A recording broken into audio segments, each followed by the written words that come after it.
السلام علیکم۔ آج کی ویڈیو میں ہم بات کریں گے حضرت موسیٰ علیہ السلام کی قوم کے بارے میں، جو حضرت موسیٰ علیہ السلام کے جانے کے بعد گائے کی پوجا کرنے لگے، اور حضرت موسیٰ علیہ السلام کہاں گئے تھے اور کس وجہ سے گئے تھے، اور ان کی قوم نے کس کے کہنے پر گائے کی پوجا شروع کی۔ وہ گائے کس چیز کی بنی ہوئی تھی؟ حضرت موسیٰ علیہ السلام نے حضرت ہارون علیہ السلام کے ساتھ اپنے غصے کا اظہار کس طرح کیا؟ حضرت موسیٰ علیہ السلام کی قوم کو کون سی سزا دی گئی اور کس طرح اللہ تعالیٰ نے ان کے گناہوں کی معافی دی؟ اور وہ کون سے لوگ تھے یا کس وجہ سے اللہ تعالیٰ نے کچھ لوگوں کو مار دیا اور پھر حضرت موسیٰ علیہ السلام کی دعا سے انہیں دوبارہ زندہ کر دیا؟ سورہ اعراف کی آیت نمبر 142 تا 148 میں اللہ تعالیٰ فرماتا ہے، اور ہم نے موسیٰ سے 30 رات کا وعدہ فرمایا اور ان میں 10 اور بڑھا کر پوری کیں، تو اس کے رب کا وعدہ پوری 40 رات کا ہوا۔ اور موسیٰ نے اپنے بھائی ہارون سے کہا، میری قوم پر میرے نائب رہنا اور اصلاح کرنا اور فسادیوں کی راہ کو دخل نہ دینا۔ اور جب موسیٰ ہمارے وعدے پر حاضر ہوا اور اس کے رب نے کلام فرمایا، عرض کی، اے رب میرے، مجھے اپنا دیدار دکھا کہ میں تجھے دیکھوں۔ اللہ تعالیٰ نے فرمایا، تو مجھے ہرگز نہ دیکھ سکے گا، ہاں اس پہاڑ کی طرف دیکھ، یہ اگر اپنی جگہ پر ٹھہرا رہا تو ان قریب تو مجھے دیکھ لے گا۔ پھر جب اس کے رب نے پہاڑ پر اپنا نور چمکایا، اسے پاش پاش کر دیا اور موسیٰ گرا بے ہوش۔ پھر جب ہوش آیا بولا، پاکی ہے تجھے، میں تیری طرف رجوع لایا اور میں سب سے پہلا مسلمان ہوں۔ اللہ تعالیٰ نے فرمایا، اے موسیٰ، میں نے تجھے لوگوں سے چن لیا، اپنی رسالتوں اور اپنی کلام سے، تو لے جو میں نے تجھے عطا فرمایا اور شکر والوں میں ہو۔ اور ہم نے اس کے لیے تختیوں میں لکھ دی ہر چیز کی نصیحت اور ہر چیز کی تفصیل، اور فرمایا، اے موسیٰ، اسے مضبوطی سے لے اور اپنی قوم کو حکم دے کہ اس کی اچھی باتیں اختیار کریں۔ ان قریب میں تمہیں دکھاؤں گا بے حکموں کا گھر، اور میں اپنی آیتوں سے انہیں پھیر دوں گا جو زمین میں ناحق اپنی بڑائی چاہتے ہیں، اور اگر سب نشانیاں دیکھیں ان پر ایمان نہ لائیں، اور اگر ہدایت کی راہ دیکھیں اس میں چلنا پسند نہ کریں، اور گمراہی کا راستہ نظر پڑے تو اس میں چلنے کو موجود ہو جائیں، یہ اس لیے کہ انہوں نے ہماری آیتیں جھٹلائیں اور ان سے بے خبر بنے۔ اور موسیٰ کے بعد اس کی قوم اپنے زیوروں سے ایک بچڑا بنا بیٹھی، بے جان کا ڈھڑ، گائے کی طرح آواز کرتا۔ کیا نہ دیکھا کہ وہ ان سے نہ بات کرتا ہے اور نہ انہیں کچھ راہ بتائے، اس لیا اور وہ ظالم تھے۔ تو ہوا کچھ یوں کہ اللہ تعالیٰ نے حضرت موسیٰ علیہ السلام سے 30 راتوں کا وعدہ کیا کہ 30 راتوں کے دوران اللہ تعالیٰ انہیں اپنے احکامات بتائے گا، اور حضرت موسیٰ علیہ السلام نے اپنے پیچھے اپنے بھائی حضرت ہارون علیہ السلام کو اپنا خلیفہ بنایا۔ تو جب حضرت موسیٰ علیہ السلام وہاں پر پہنچے تو اللہ تعالیٰ نے 30 کے ساتھ اور 10 ملا کر 40 راتیں پوری فرما دی۔ تو وہاں پر حضرت موسیٰ علیہ السلام نے اپنی خواہش کا اظہار کیا کہ یا اللہ، میں آپ کو دیکھنا چاہتا ہوں۔ تو اللہ تعالیٰ نے فرمایا، آپ مجھے نہیں دیکھ سکتے۔ تو حضرت موسیٰ علیہ السلام نے کہا کہ میں دیکھنا چاہتا ہوں۔ تو اللہ تعالیٰ نے فرمایا کہ میں اس پہاڑ پر اپنا نور ظاہر کرتا ہوں، اگر وہ سلامت رہا تو آپ مجھے دیکھ سکیں گے، اور اگر وہ سلامت نہ رہ سکا تو آپ مجھے نہیں دیکھ سکتے۔ تو جیسے اللہ تعالیٰ نے اپنا نور اس پہاڑ کے اوپر ڈالا تو وہ ریزہ ریزہ ہو گیا اور حضرت موسیٰ علیہ السلام بے ہوش ہو گئے۔ اور جیسے ہی حضرت موسیٰ علیہ السلام کو ہوش آیا تو وہ بولے، پاکی ہے تجھے، میں تیری طرف رجوع لایا اور میں سب سے پہلا مسلمان ہوں۔ اور اللہ تعالیٰ نے فرمایا، اے موسیٰ، میں نے تجھے چن لیا لوگوں سے، اپنی رسالتوں اور اپنے کلام سے۔ اور اللہ تعالیٰ نے انہیں تختیوں کے اوپر اپنے تمام احکامات لکھ کر دیے۔ فرمایا، اسے مضبوطی سے لیں اور اپنی قوم کو حکم دیں کہ اس کی اچھی باتیں اختیار کریں۔ لیکن جب موسیٰ علیہ السلام اپنی قوم کی طرف واپس آئے تو وہ بچڑے کی پوجا شروع کر چکی تھی۔ سورہ اعراف کی آیت نمبر 148 تا 150 میں اللہ تعالیٰ فرماتا ہے، اور موسیٰ کے بعد اس کی قوم اپنے زیوروں سے ایک بچڑا بنا بیٹھی، بے جان کا دھڑ، گائے کی طرح آواز کرتا۔ کیا نہ دیکھا کہ وہ ان سے نہ بات کرتا ہے اور نہ انہیں کچھ بتائے، اسے لیا اور وہ ظالم تھے۔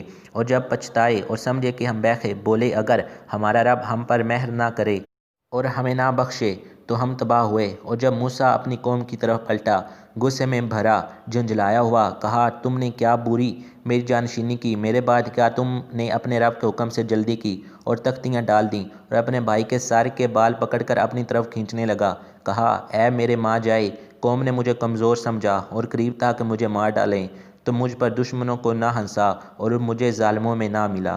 اسی طرح سورہ طٰہٰ کی آیت نمبر 83 تا 98 میں اللہ تعالیٰ فرماتا ہے، اور تو نے اپنی قوم سے کیوں جلدی کی، اے موسیٰ، عرض کی کہ وہ یہ ہے میرے پیچھے، اور اے میرے رب، تیری طرف میں جلدی کر کے حاضر ہوا کہ تو راضی ہو۔ فرمایا، تو ہم نے تیرے آنے کے بعد تیری قوم کو بلا میں ڈالا اور انہیں سامری نے گمراہ کر دیا، تو موسیٰ اپنی قوم کی طرف پلٹا، غصے میں بھرا افسوس کرتا، کہا اے میری قوم، کیا تم سے تمہارے رب نے اچھا وعدہ نہ کیا تھا؟ کیا تم پر مدت لمبی گزری یا تم نے چاہا کہ تم پر تمہارے رب کا غضب اترے تو تم نے میرا وعدہ خلاف کیا؟ بولے ہم نے آپ کا وعدہ اپنے اختیار سے خلاف نہ کیا، لیکن ہم سے کچھ بوجھ اٹھوائے گئے۔ اس قوم کے کہنے کے تو ہم نے انہیں ڈال دیا، پھر اس طرح سامری نے ڈالا تو اس نے ان کے لیے ایک بچڑا نکالا، بے جان کا دھڑ، گائے کی طرح بولتا۔ تو بولے یہ ہے تمہارا معبود اور موسیٰ کا معبود، تو بھول گئے؟ تو کیا نہیں دیکھتے کہ وہ انہیں کسی بات کا جواب نہیں دیتا اور ان کے کسی برے بھلے کا اختیار نہیں رکھتا؟ اور بے شک ان سے ہارون نے اس سے پہلے کہا تھا کیا میری قوم یوں ہی ہے کہ تم اس کے سبب فتنہ میں پڑے، اور بے شک تمہارا رب رحمان ہے، تم میری پیروی کرو اور میرا حکم پالو۔ بولے ہم تو اس پر آسن مارے جمے رہیں گے جب تک ہمارے پاس موسیٰ لوٹ کے آئیں۔ موسیٰ نے کہا اے ہارون، تمہیں کس بات نے روکا تھا جب تم نے انہیں گمراہ ہوتے دیکھا تھا کہ میرے پیچھے آتے؟ کیا تم نے میرا حکم نہ مانا؟ کہا اے میرے ماں جائے، تم میری داڑھی پکڑو اور نہ میرے سر کے بال۔ مجھے یہ ڈر ہے کہ تم کہو گے تم نے بنی اسرائیل میں تفرقہ ڈال دیا اور تم نے میری بات کا انتظار نہ کیا۔ موسیٰ نے کہا اب تیرا کیا حال ہے اے سامری؟ بولا میں نے وہ دیکھا جو لوگوں نے نہ دیکھا، تو ایک مٹھی بھر لی فرشتے کے نشان سے، پھر اسے ڈال دیا اور میرے جی کو یہی بھلا لگا۔ کہا تو چلتا بن کے دنیا کی زندگی میں تیری سزا یہ ہے کہ تو کہیں چھو نہ جا، یعنی کس چیز کو چھو نہ سکے، اور بے شک تیرے لیے ایک وعدے کا وقت ہے جو تجھ سے خلاف نہ ہوگا، اور اپنے اس معبود کو دیکھ جس کے سامنے تو دن بھر آسن مارے رہا، یعنی بیٹھا رہا۔ قسم ہے ہم ضرور اسے جلائیں گے، پھر ریزہ ریزہ کر کے دریا میں بہائیں گے۔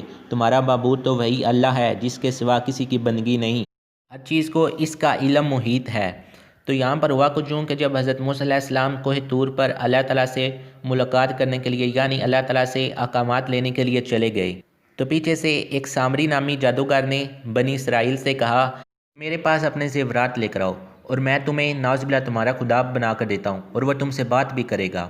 تو بنی اسرائیل گمراہ ہو گئے اور وہ اپنے زیورات لے آئے، اور اس کے بعد اس نے ایک بچڑا بنایا اور اس کے اندر اس نے وہ مٹی جو اس نے ایک فرشتے کے نشانوں سے اٹھا لی تھی وہ بھی ان زیورات کے ساتھ ڈال دی، جس کی وجہ سے وہ بچڑا بولنے لگا، اور بنی اسرائیل کو یہی لگا کہ یہ نعوذ باللہ خدا ہے۔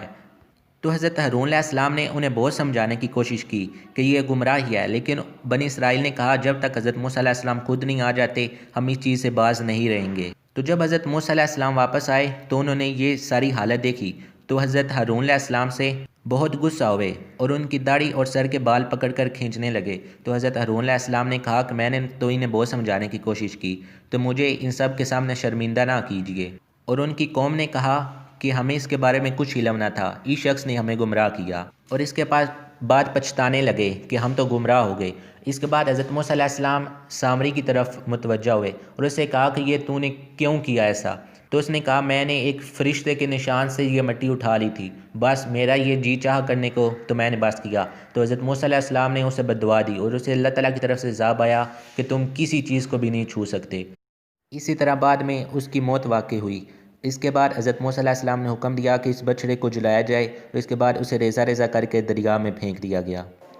تو اس کے بعد بنی اسرائیل کیسے اللہ تعالیٰ سے معافی مانگنے کے لیے گئے اور اللہ تعالیٰ سے انہوں نے کس چیز کا مطالبہ کیا جس وجہ سے وہ سب ہلاک کر دیے گئے، اور اس کے بعد اللہ تعالیٰ نے انہیں زندہ کر دیا، وہ کتنے لوگ تھے، اور اس کے بعد بنی اسرائیل کو ان کے بچڑا پوجنے کے اوپر کیا سزا دی گئی، یہ سب انشاءاللہ اگلی ویڈیو میں بیان کریں گے۔ تو آج کے لیے اتنا ہی، آنے والی ویڈیو تک کے لیے اللہ حافظ۔